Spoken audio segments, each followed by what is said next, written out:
Mesdames et messieurs, bonjour et bienvenue sur du Son TV. Il y a peu de temps, on disait bienvenue pour la première. On a presque envie de dire aujourd'hui bienvenue malheureusement pour la dernière.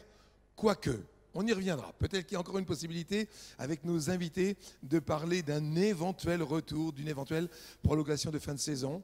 Bienvenue, on vous le disait, pour cette dernière rencontre des phases normales, on va dire, des phases premières de ce championnat de Pro D2, où Nevers reçoit Angoulême.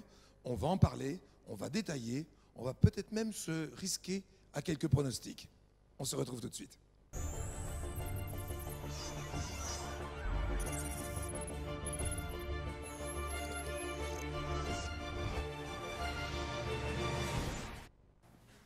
Eh bien, ça y est, on est sur le plateau qu'on a à peine inauguré pour se dire un au revoir à une saison prochaine qui se fera au quelqu'un ne soit pas encore au courant, en Pro D2. Alors aujourd'hui, pour parler de ce match Nevers-Angoulême, comme à l'accoutumée, nos spécialistes de l'écriture, mais également avant tout spécialistes de rugby, l'homme au journal jaune du Midi olympique, Antoine Deschamps. Antoine, prêt pour ce premier match ensoleillé? Oui, bonjour à tous. On est tous prêts, on est tous serrés pour un match bien particulier ce soir. Oui, bien particulier parce que si on essaye de me donner du dynamisme, il nous faut donner du dynamisme, ce sera l'objet de tout ce match, de l'avant, du pendant et de l'après-match. On sait qu'on aura aussi des moments sans doute un peu difficiles où il faudra se serrer les coudes. À côté d'Antoine, le directeur général de la SASP Husson Nevers Rugby, Sébastien Dumange. Sébastien en charge, on va dire, de l'innovation, parce que quand on met les pieds dans ce stade depuis quelques années, Sébastien, il ne faut parler que d'innovation. Ça change tout le temps. Bonsoir à tous. Ça change tout le temps. On essaie de rester dans la dynamique. On a développé le stade depuis un certain temps. On va rester dans cette dynamique, j'espère, pour cet été, avec plein de projets prévus. Alors ces projets, on en parle déjà, et puis on osera, messieurs, peut-être être un peu indiscret. La porte est fermée du studio à clé. Peut-être qu'on usera, nous, de la torture, on ne sait pas, mais on en saura un peu plus. Alors on en sait déjà pas mal avec Vincent Clerc sur le... Guillaume Clerc, Vincent, c'est revenu. Ça faisait longtemps qu'on n'avait pas parlé du joueur. C'est un bel attribut de se faire traiter, entre guillemets, de Vincent. Guillaume, vous avez fait ce match, pas que, malheureusement, dans les colonnes du Journal du Centre cette semaine. Ça va être une ambiance particulière. Oui, je pense que, comme on a pu titrer aujourd'hui, c'est un match à part. On ne sait pas vraiment à quoi s'attendre, parce qu'il y aura de l'émotion, il y aura un petit peu un contexte particulier, mais il y a quand même un match à jouer. Donc il faut le faire. Et puis en plus, je pense qu'après, il y aura un hommage à rendre à Julien Janaudy. Absolument. Il faut se relever. Alors, qui de mieux que le premier élu de la cité pour nous inciter à nous relever? Il l'a fait déjà à différentes reprises. Monsieur Denis Thuriot. Monsieur le maire. Bonjour à tous. La dernière fois, je disais bonjour, monsieur le président de Nevers Agglomération. Vous m'aviez fait la remarque que vous étiez venu aussi avec votre double. C'est-à-dire, monsieur le maire, vous êtes venu aussi aujourd'hui en tant que président? Un peu, toujours, parce que j'ai pas d'hologramme, mais je suis un peu inclus l'un dans l'autre. Et je vous dirai tout à l'heure que c'est aussi intéressant de faire les deux, parce que c'est ce qui nous a permis aujourd'hui d'être mis en éclairage et la ville, je pense, va découvrir.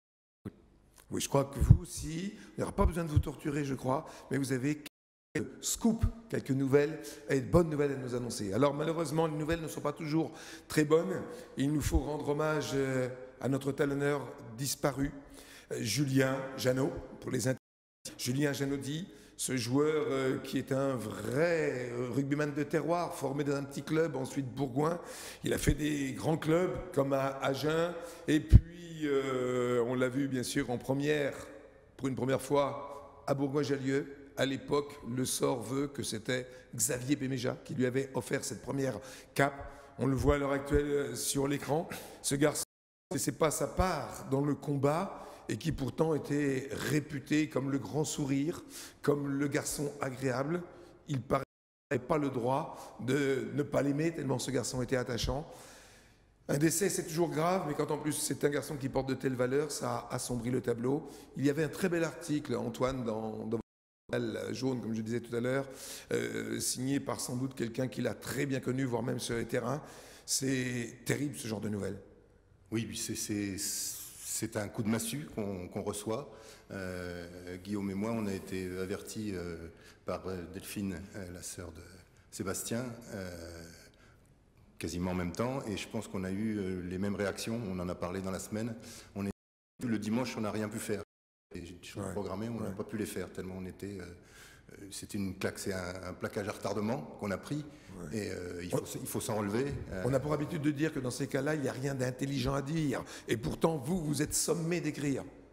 Oui, il faut essayer de traduire nos émotions, puisque ça nous touche énormément, comme tout membre du club, comme tout proche du club, de perdre un garçon, un ami, un jeune en plus.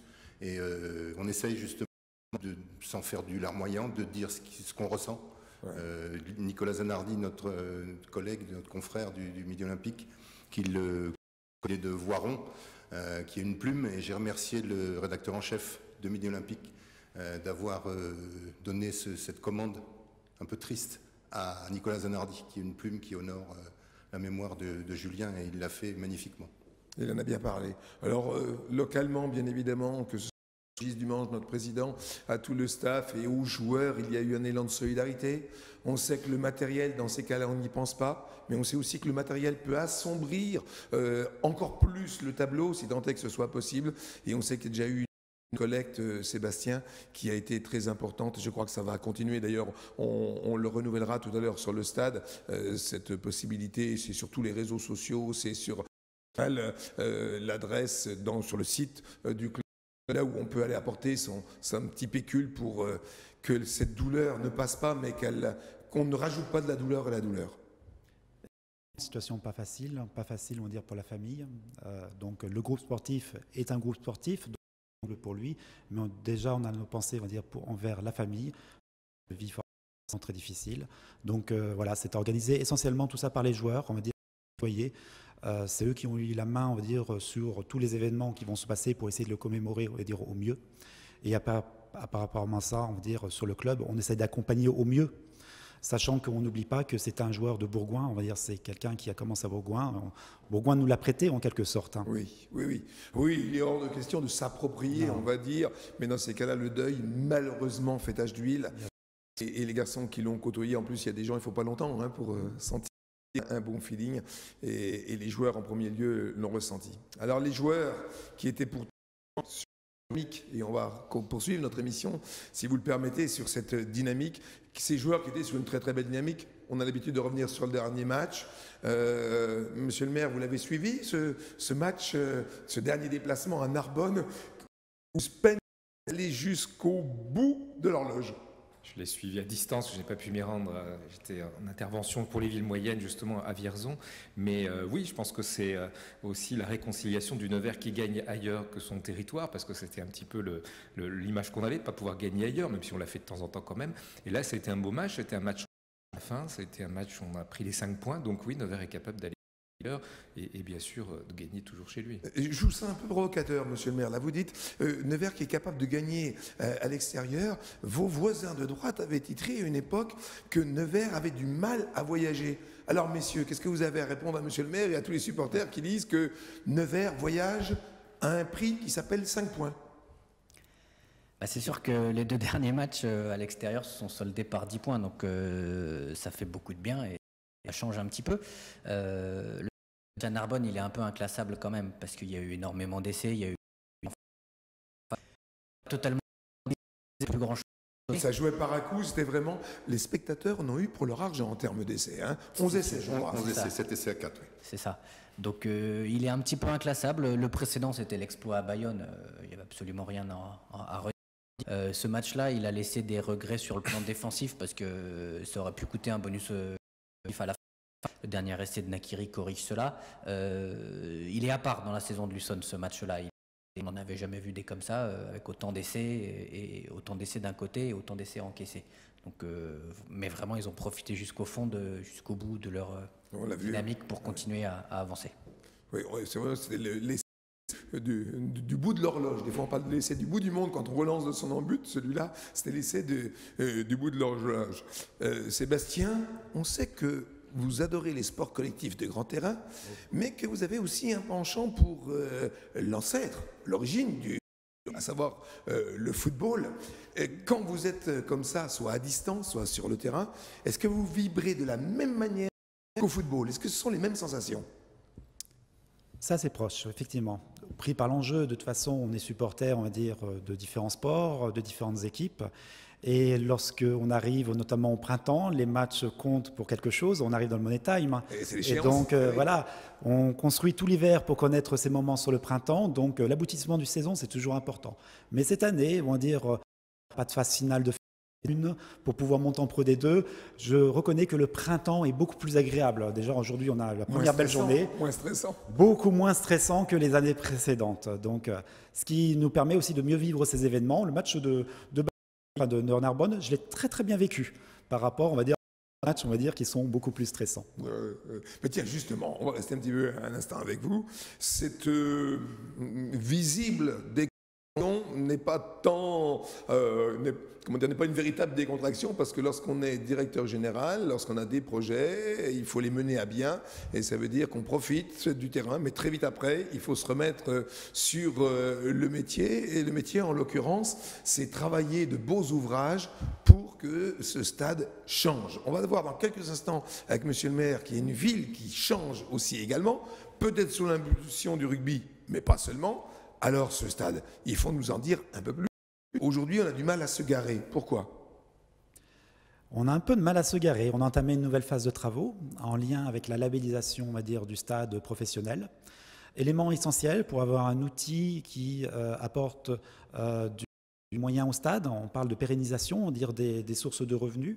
Ce labellisation est très bien fait. Ce n'est pas une contrainte. On ne parle pas de on va dire, à mettre en œuvre, mais vraiment une labellisation qui aide au confort du spectateur, au confort du partenaire, au confort des médias qui sont essentiels. Donc de toutes les composantes de ceux qui viennent prendre plaisir ou travailler sur le stade doivent être représentées. Et il nous manquait quelques éléments pour obtenir le label.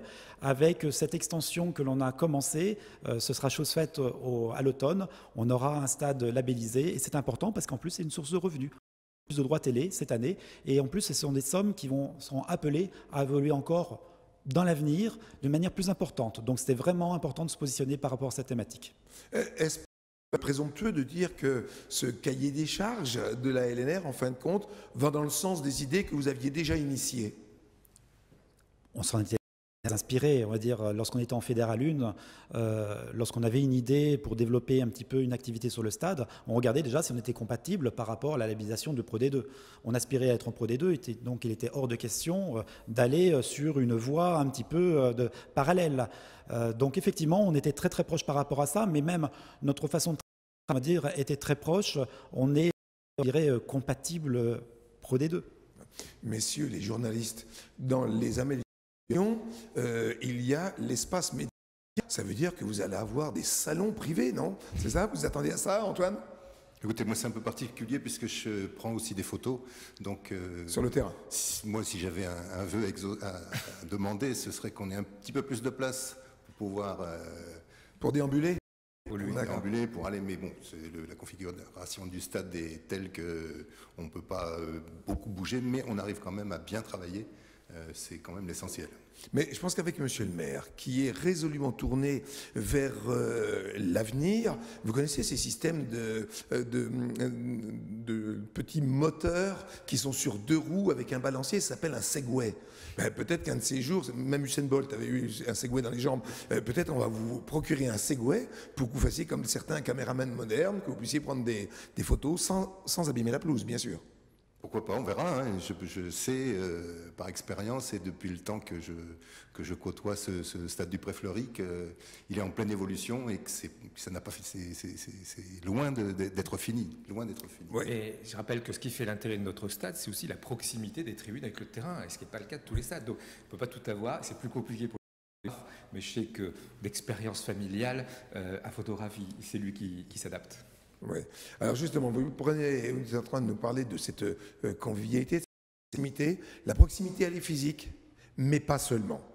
Il est en train de se passer un véritable phénomène rugbystique à Nevers, avant match, pendant le match, dans les tribunes, derrière les tribunes. Il y a des espaces de convivialité où des fois on n'a même plus envie de partir, surtout peut-être qu'avec les beaux jours on a envie pour faire la fête. Ce rugby qui gagne va à l'image d'une ville de Nevers résolument tournée vers l'avenir. Mais oui, notre équipe de rugby a contribué à changer l'image, moi que j'essaye aussi d'emmener dans une nouvelle dynamique de notre ville. Je voulais juste dire un petit mot, bien sûr, pour Julien Janaudy, parce que le rugby, c'est une famille. Et le rugby, c'est devenu une famille dans la grande famille des Neversois. Donc dire que Nevers, quelque part, est aussi en deuil, pense à lui, pense à sa famille. Ouais. Il venait d'être papa en plus. Donc voilà, c'est un drame. Et je voulais dire qu'évidemment, en tant que maire de cette ville et au nom de toute l'équipe, on avait une pensée. Et je sais que l'équipe saura lui rendre hommage par sans doute le match qu'il aurait aimé voir jouer et peut-être lui-même retrouver, puisqu'il était en train d'essayer de retrouver le terrain. Donc voilà, je voulais avoir une pensée aussi pour lui, c'est bien normal, parce que c'est une grande famille. Et donc cette ville, qui est une ville moyenne, mais qui est une ville, on le verra, je vous le dirai tout à l'heure, qui va évoluer, elle vit aujourd'hui rugby. Et quand vous venez avant le match, vous voyez que les gens sont là longtemps avant. Ils prennent le temps de venir et ils prennent longtemps le temps de repartir, jusqu'à plus soif, si je puis dire, mais en bonne avec modération, intelligence, avec modération. Voilà. Mais c'est très bien comme cela parce que c'est un bon moment. Ça vient des moments. Et je sais que les gens vont attendre avec hâte. Alors peut-être, on verra d'autres échéances, pourquoi pas dans cette saison, mais en tout cas, la saison prochaine avec impatience. Et ça leur manque. Et ils nous le disent. Donc voilà, Nevers est en train de retrouver, c'est sur quoi je m'évertue, une image de capitale départementale, ni plus ni moins, parce qu'il faut être raisonnable aussi. Mais Nevers travaille pour être dans les villes qui comptent en France et dans les villes tournées vers l'innovation. Et effectivement, on en parlait tout à l'heure avec un petit clin d'œil pour évoluer sur le terrain ou au bord du terrain.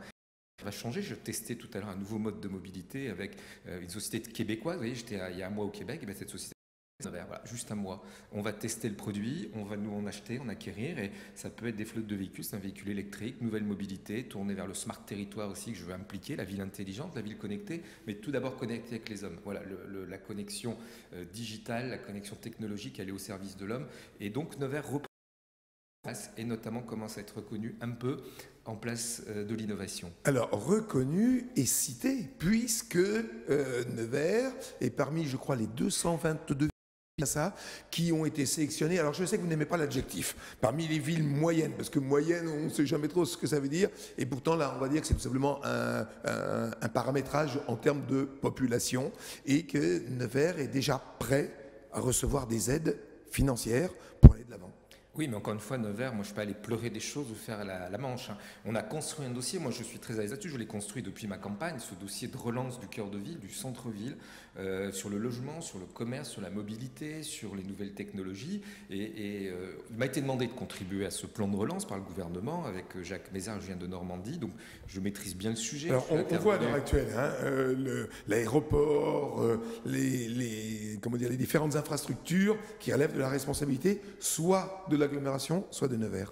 Voilà, mais je vous disais tout à l'heure que j'ai pas d'hologramme, mais je suis un peu les deux. Et je suis un peu les deux parce que pour être retenu, il fallait déjà que le président de l'agglo et le maire de la ville-centre soient d'accord. Donc vous comprenez bien, quand c'est la même personne, c'est un peu plus simple. Il n'y a pas trop de... Non, oui, il n'y en a pas. Mais il y a des villes qui n'ont pas été retenues parce qu'il n'y a pas d'entente politique. C'est important. Et je le dis, pour moi, c'est un gros investissement de piloter les deux collectivités, mais c'est aussi une chance. Et je le dis aux Neversois. Donc effectivement, ce plan de relance, il n'y a pas eu de relance de ces villes moyennes depuis plus de 40 ans en France. C'est une chance pour notre ville et nous serons première ville opérationnelle parce que parmi ces 222, il y a une première strate des villes qui sont prêtes, et c'est le cas de Nevers, une deuxième strate des villes qui vont être incubées, comme l'on dit, et puis une troisième pour les villes qui ne sont pas prêtes et qui vont être accompagnées sur le plan de relance qui démarrera en 2020. Et donc pour moi, je considère qu'on est en pole position et que voilà, on a marqué un essai, on va essayer de le transformer. Est-ce que ça veut dire que les premiers prêts seront peut-être les mieux servis ? Écoutez, pour l'instant, j'étais encore en réunion à Paris il n'y a pas longtemps. Je ne sais pas si ça va se calculer comme ça. Ça veut dire en tout cas que ceux qui sont dans des situations qui sont prêtes pour redonner le dynamisme au territoire, mais qui n'ont pas attendu que ça tombe, parce que c'est un accompagnement de l'État, comme la ville accompagne le rugby ici, est un partenaire historique. Ils ont choisi aussi des villes qui se bougeaient, qui en voulaient et qui s'étaient déjà pris en main, parce que j'attends pas que tout tombe du ciel. Donc c'est ça qui est important, c'est qu'on a su convaincre par un dynamisme, on a su convaincre qu'on était bien positionné, et donc on a mis en confiance. Je ne sais pas si vous êtes comme moi, messieurs les journalistes, mais j'ai l'impression d'avoir véritablement de la stéréo. On entend monsieur le maire qui dit qu'il ne fallait pas attendre, il fallait être prêt avant, donc ça s'appelle l'anticipation, tout simplement. Et quand on entend le directeur général, Sébastien, on entend le même son de cloche. Vous qui voyagez beaucoup, messieurs, vous entendez, que ce soit sportif ou périsportif, souvent ce même langage par rapport à des villes où vous entendez plutôt ces fameuses villes moyennes. Je reviens un peu de manière provocatrice sur ce mot. Vous entendez parler comment de la ville de Nevers ? en termes de rugby ou en termes de développement? C'est parfois un peu loin, quand on va dans le sud-ouest notamment, on est presque parfois considérés comme des franciliens, mais bon, c'est pas non plus Oui, enfin, forcément négatif. c'est pareil qu'il est la Mais banlieue sorti chez du nous. sud-ouest. Moi, ça me va bien. Je revendique d'être le très... C'est notre salut d'être le très grand Paris. Donc ça me va très bien comme positionnement. C'est sûr que on est un peu éloigné des cœurs du rugby parfois, mais clairement ça change. Le club de Luçon et la ville de Nevers commencent à se situer sur la carte du rugby et donc en même temps sur la carte de France sportive professionnelle. Ouais, on parlait de Bourgoin-Jallieu tout à l'heure, hein. Oyonnax, c'est Oui. effectivement Comparé au Oyonnax, je pense que... ouais, des endroits qui sont connus grâce à l'Eurosport et qui peut-être, enfin bon, Oyonnax c'est la Plastic Valley, donc on est un peu dans une révolution où c'est peut-être un petit peu moins facile pour eux, mais c'est vrai qu'on peut concilier l'innovation économique, industrielle et l'innovation sportive. Alors d'innovation sportive, ben, on ne va pas innover, messieurs, maintenant, de la partie qui nous intéresse, c'est qu'on va revenir sur la présentation de ce match. Aujourd'hui, nous recevons une équipe qui est montée. Et on est sûr maintenant, avant nous, et on est sûr que les 4 équipes qui sont montées sur les 2 dernières années vont se maintenir. Ça aussi, c'est peut-être le fruit d'équipes qui ont anticipé, Antoine. Oui, avec aussi, il faut le noter, un énorme bouleversement géographique, puisque par rapport au club du Sud-Ouest qu'on évoquait, il y a Massy en Essonne, Île-de-France, Nevers, la grande Île-de-France, la Bourgogne, Bretagne. Vannes, la Bretagne et Soyaux, Angoulême, la Charente. Donc par rapport à ce Sud-Ouest qui abritait quasiment tous les clubs de haut niveau, top 14 Pro D2, on voit qu'il y avait des places à prendre et ces clubs-là, ces régions-là, ces départements-là, ces villes-là les prennent. Je crois qu'on peut synthétiser tout simplement en disant que d'un très beau sport régional, on est passé à un sport professionnel, et qui dit professionnalisme, après la géographie, voire même la culture, importe un peu moins, même si ici on a maintenant une vraie culture rugbystique, Sébastien. Bien sûr, il ne faut pas oublier que la Bourgogne a toujours été une terre de rugby. Sur cette partie de la Bourgogne, un peu moins de haut niveau, on va dire, que l'autre partie, on va dire, avec les Montchalin, le Creusot, qui voilà, était à une époque. on va dire qu'il a toujours connu de haut niveau, et puis en fin de compte, Bourgoin, c'est pas si loin de cette vallée, on va dire, c'est donc un territoire de rugby. Le territoire de Nevers était très ancien. On rappelle, on va dire que le club 115e année. 115e année, 115e année. très important, mais le haut niveau, voilà, c'est nouveau pour nous, on va dire, d'accéder au très haut niveau, on va dire, du rugby, par le biais du professionnalisme, car je pense que dans un monde purement amateur, on aurait eu beaucoup de difficultés, on va dire, pour accéder à ce niveau-là. On l'imagine. Alors, voyons cette confrontation avec Angoulême. Angoulême serein, ils ne l'ont pas toujours, ils ont été comme nous, hein, ils ne l'ont pas toujours été, hein, qui vient ici disputer son dernier match à l'extérieur. On va voir les statistiques, regardez. Quand on fait les comparaisons du SA15, 49 essais, 39 transformations, beaucoup de points marqués sur des pénalités, 563 points marqués, 608 encaissés, ils ont un différentiel négatif. On va voir les statistiques de Nevers maintenant. Eh bien nous, on a basculé de l'autre côté, en sachant qu'on a toujours loué le mérite et la capacité de notre défense, et qui tente sur ce coup-ci, puisque 525 points encaissés, 600 marqués, ça nous fait un beau bonus, on va dire, positif. Oui, il y a assez peu de clubs finalement qui sont dans un goal average positif. Luçon en fait partie. Je crois que d'ailleurs les 7 premiers doivent être en positif et reculer en négatif. Luçon a toujours compté sur une très bonne défense et l'attaque se met au diapason depuis le dernier bloc en tout cas, oui. qui a permis de basculer. En témoignent ces bonus offensifs. Ouais, exactement. Donc ce dernier bloc qui a permis de basculer sur une zone beaucoup plus tranquille en termes de maintien en tout cas. Son côté Angoulême a toujours été assez régulier. Finalement, ils ont bien débuté. Ils ont su se reprendre parce que la fin de saison dernière a été quand même compliquée pour eux. Ils se maintiennent à l'avant-dernière journée en se faisant un petit peu peur. Cette année, ils ont été beaucoup plus réguliers en faisant parfois de belles surprises. Un groupe assez stable. C'est quand même une surprise de les retrouver à un tel niveau de saison de suite. Ils ont pris la mesure de ce qu'étaient les paramètres et les exigences de la Pro D2. Alors, on va voir le classement. Et puis après, messieurs, je vais vous emmener sur une autre statistique dans le classement. Perpignan, donc, qui a 92 points, donc les points de bonus défensif acquis hier, puisque Mont-de-Marsan et Perpignan se sont rencontrés hier. Montauban peut passer en tête à l'issue de ce dernier week-end. Béziers, 7e.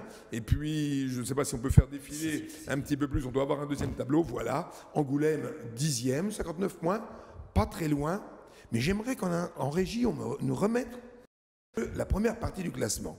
Parce qu'on va regarder une comparaison, vous allez voir, entre les deux équipes qui nous précèdent. On a beaucoup parlé de Béziers. Béziers qui, pour l'heure, reste encore à notre portée. Mais on a peu parlé de Biarritz qui reste aussi à notre portée. Alors, on spécule. Béziers prennent un point de bonus défensif. Là, ils sont sereins, ils sont qualifiés. C'est le derby. Soit Carcassonne veut à tout prix gagner et ça peut être un peu chaud. Hein, on sait que les étincelles sont possibles dans le genre de derby. Et en sud-est, oui. Et Béziers, pas forcément sûr de gratter un point. On ne sait pas. On ne sait pas. Mais par contre, si on s'intéresse à Biarritz, si Biarritz ne marquait aucun point et que nous devions aller rencontrer un Béziers serein, est-ce qu'on ne pourrait pas aller chercher encore 5 points et se retrouver qualifié? Là, j'imagine, monsieur le maire, que là, ça devient de la folie pour nous tous.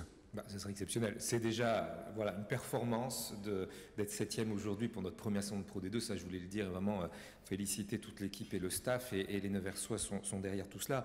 Si effectivement il y a une cerise sur le gâteau, moi qui suis gourmand, on la mangera tous. Hein. Oui, bien sûr. On est preneurs. Mais voilà, bien sûr que c'est dans cet entraînement que de montrer que Nevers peut gagner. Nevers est une ville qui se transforme, qui innove aussi parce qu'elle n'était pas positionnée dans les villes professionnelles du rugby. Aujourd'hui, on est là, on compte et c'est vraiment dans la dynamique de ce que j'essaye de porter en tant que premier magistrat de la ville. Alors, j'imagine que je m'adresse Sébastien, parce qu'aujourd'hui vous avez endossé la place et le siège du joueur.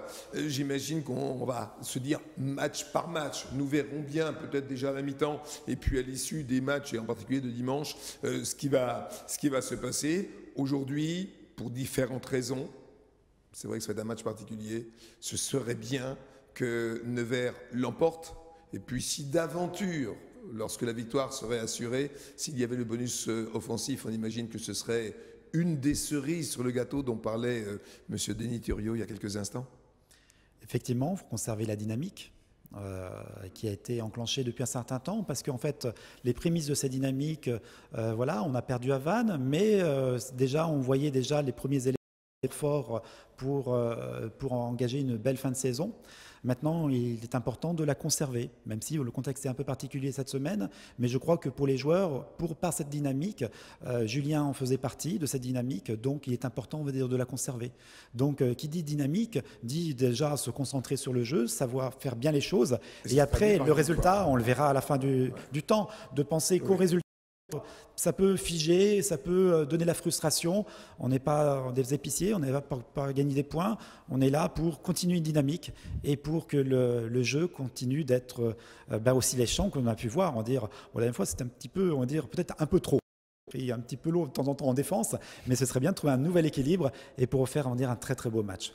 Antoine, on s'imagine que Xavier Béméja et tout son staff auront donner des consignes très techniques pour que les joueurs restent sur des schémas techniques afin pour cette dynamique dont parlait Sébastien. C'est ce qu'on a dit en préambule, c'est qu'il va y avoir un côté, une charge émotionnelle.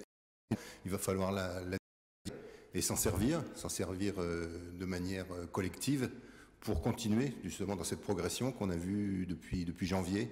Xavier Béméja dit qu'il a entièrement confiance en son groupe et je pense qu'on est un peu tous de son avis. On a entièrement confiance en le groupe neversois et je pense qu'avec son public, avec un stade plein... Le public sera important. Le public aujourd'hui sera important. En plus, avec ce drame qui s'est passé, ça va faire un match énorme. Je reviens avec vous, Sébastien, un instant pour qu'on parle de dynamique, et puis je crois que ça va être agrémenté sur les écrans dans quelques instants. La dynamique, c'est aussi la construction d'un stade, la rénovation, plus de vestiaires pour les arbitres, plus, je sais pas, je dis un peu n'importe quoi, on voit les travaux là, à l'heure actuelle. C'est pas une nouvelle pelouse, ça, qu'on voit là en ce moment-là, sur l'écran.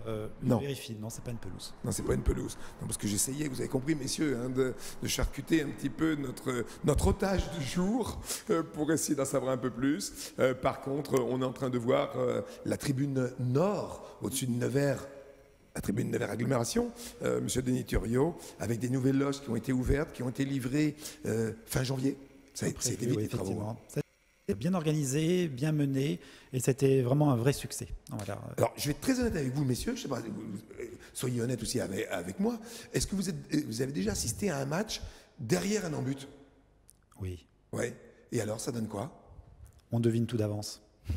Ah oui? Ouais, on voit ce qui se crée, on voit les défenses qui glissent, et on voit quand les attaques prennent le dessus. Et bien en avance, on va dire, par rapport, on va dire, à la position naturelle, latérale que l'on a, on va dire, en vue du stade. Donc c'est vraiment très intéressant. On est en train de voir ce sera la vue du stade, mais là c'est quelque chose de magnifique. On a presque envie même de voir ça que la nuit, pour pouvoir passer. On passera route de Lyon pour le stade, des infrastructures, qui seront tout à fait comme d'habitude conformes à la réalité dans quelques instants. On espère, les images sont... Et puis bon, on l'a vu le championnat d'hiver, donc on le fait fréquemment de nuit, il ne faut pas l'oublier. Après la réalisation, effectivement, on est parti donc sur des travaux qui seront finis, on va dire, pour le début du championnat, avec... Il y aura des travaux qui sont complétés. Normalement, bien sûr, on est sur un timing, on va dire, par rapport sur la reprise. On a préféré, on va dire, anticiper sur la fin de saison pour avoir un petit peu de coexistence, d'où le manque de parking actuellement. Mais il était important d'avoir cet outil, on va dire, prêt pour le début de la saison, avec de nouveaux espaces pour les arbitres, un espace d'interview qui nous manquait, une zone mixte, comme les grands, aussi une infirmerie. Vidéo, j'ai entendu parler. Arbitrage vidéo au cas où. Ouais, mais la vidéo, c'est top 14. Oui, mais on ne sait jamais, il faut anticiper. On va dire par rapport à ça, on a toujours un petit espace, ça ne demande pas beaucoup de surface. Vous avez noté, messieurs? Oui. Il pense à le mettre en Pro D2 aussi rapidement. C'est par rapport à ça, non, bah voilà. Anticiper sur la descente de la vidéo en Pro D2. D'accord. Il faut rester raisonnable quand même, monsieur Vartali. Oui, d'accord, j'ai compris. On va essayer de raison garder. Mais écoutez, messieurs, tout ce que vous nous dites là, c'est superbe. Ça nous donne envie. J'ai envie de conclure avec M. Denis Thuriot parce que je sais qu'il y a encore plein de projets. Ça se concrétise. On a vu des images passer. Vous disiez que c'est un travail de concert avec Nevers Agglomération. Donc, à court terme, vous avez fait venir, vous parliez d'une entreprise québécoise, mais aussi envie d'attirer les feux en ce qui concerne un certain nombre de réunions, de salons qui se feront à Nevers. Tout à fait. Alors déjà, vous m'avez cherché sur le nom de ville moyenne. Pourquoi pas moyen? Oui, je suis un peu taquin. Gentiment. Parce que quand on est moyen, on est ni bon ni mauvais. Et moi, j'aime pas ça. L'entre-deux, par terre entre deux chaises.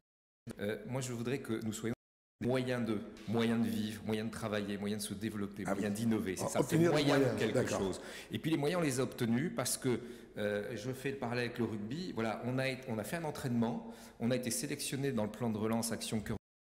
Et bien maintenant qu'on est sélectionné, c'est à nous de faire de belles actions, de belles réalisations de beaux projets. Et parmi ceux-ci, il y aura effectivement le CIVIM, le Salon de l'innovation des villes médianes. Ce sera le premier salon en France. Françaises, étrangères, québécois, israéliennes, je viens de Tunisie, il y a aussi d'Afrique du Nord. Voilà, tout le monde cherche l'innovation. On va démontrer qu'en plus des métropoles, parce qu'on combat avec elles, mais en plus, on peut exister aussi sur ces terrains-là. Nos partenaires avec le Québec vont vite. Est sollicité par un conseiller du Premier ministre pour faire partie du comité scientifique du plan de relance des villes moyennes au Québec, parce qu'on considère que Nevers a aussi cette expertise. Donc on ne va pas juste voyager, on va créer, construire, et ça retombe aussi sur Nevers, et Nevers redonne ailleurs. C'est ça, c'est aussi le rugby et le jeu. Bien écoutez, sur ces belles paroles, puisqu'on parle de partage, on va conclure. Beaucoup de votre participation. Amis spectateurs, comme à l'habitude, je vais vous dire, soutenez votre équipe de rugby. Et puis Jeannot, elle est pour toi celle-là.